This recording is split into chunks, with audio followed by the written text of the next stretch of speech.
Pauwi na ako ng bahay galing sa trabaho. Excited akong umuwi dahil may nabili akong tela at bumili rin ako ng isang sewing machine kasi gusto kong manahi. Kasi marami akong kailangan gawin lalo na sa mga damit na kailangan tahiin, lalo na kay hubby, lalo na yung uniform niya, merong punit na, merong tas-tas na yung tahi, kailangan tahiin. Pero bumili ako ng tela na para gagawin kong pajama para sa kanya dahil na mag-change kami ng susuotin dahil summer na dito, so kailangan medyo manipis. So ang nabili kong tela ay manipis. Ayan, ang nabili kong sewing machine, portable lang siya, nasa 85 New Zealand dollar, madali lang gamitin. At ang tela naman ay pumapatak ng $7 per meter. So ang binili ko bali 2.5 meters yan.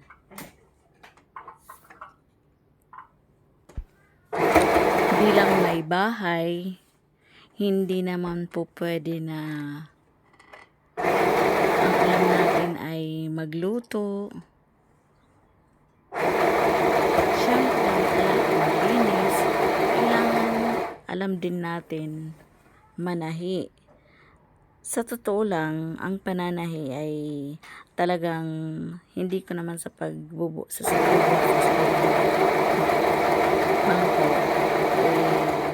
Since elementary pa ako, alam ko na manahi. Kasi ang lula ko ay mananahi. Kaya dun ako natuto. Hindi lang ako, pati yung mga kapatid ko marunong manahi. Pero ang sa akin, itinodo ko. Tapos sa probinsya, ako ang nananahi ng kortina namin, yung kumot, ako nananahi, yung punda, kung ano pa, shorts, duster, kung ano lang, kung anong pupwede. Kasi nga, para kang nagda-drive ng sasakyan, pag nakahawak ka na ng manibela, parang maa-addict ka. Ganon din sa pananahi.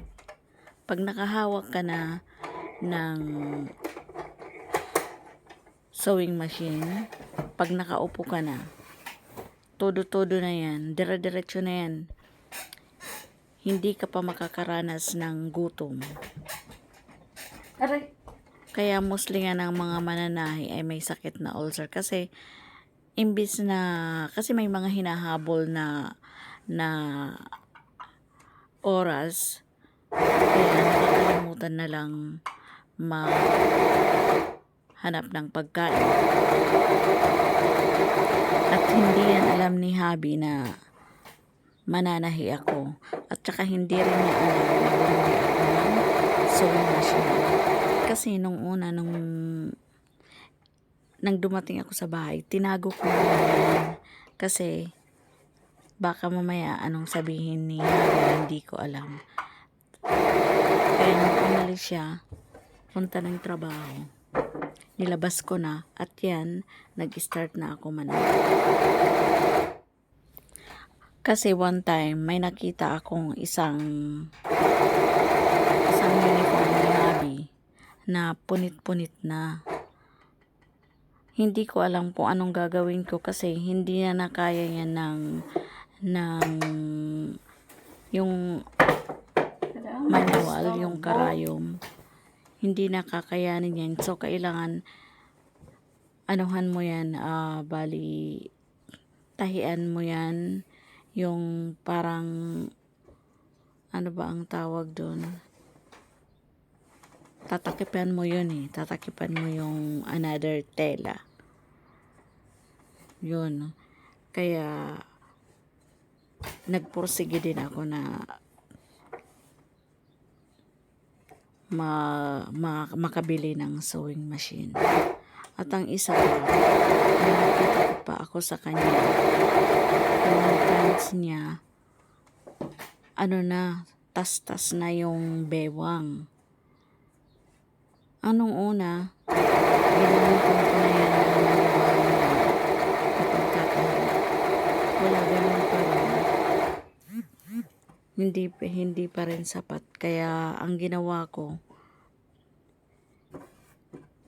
tinago ko muna dahil hindi ko niyang suotin pagpasok sa trabaho. Hindi naman yan covered ng company nila ang pants. Ang covered ng company nila ay yung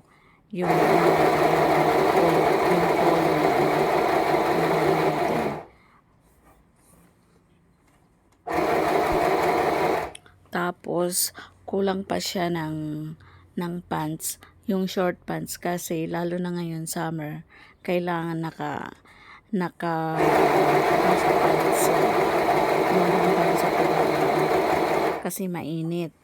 So ang ginawa ko pagkatapos sa pagbabago, gagawa ako ng short pants niya kasi para magkaroon siya ng pagkakasang short pants. Kasi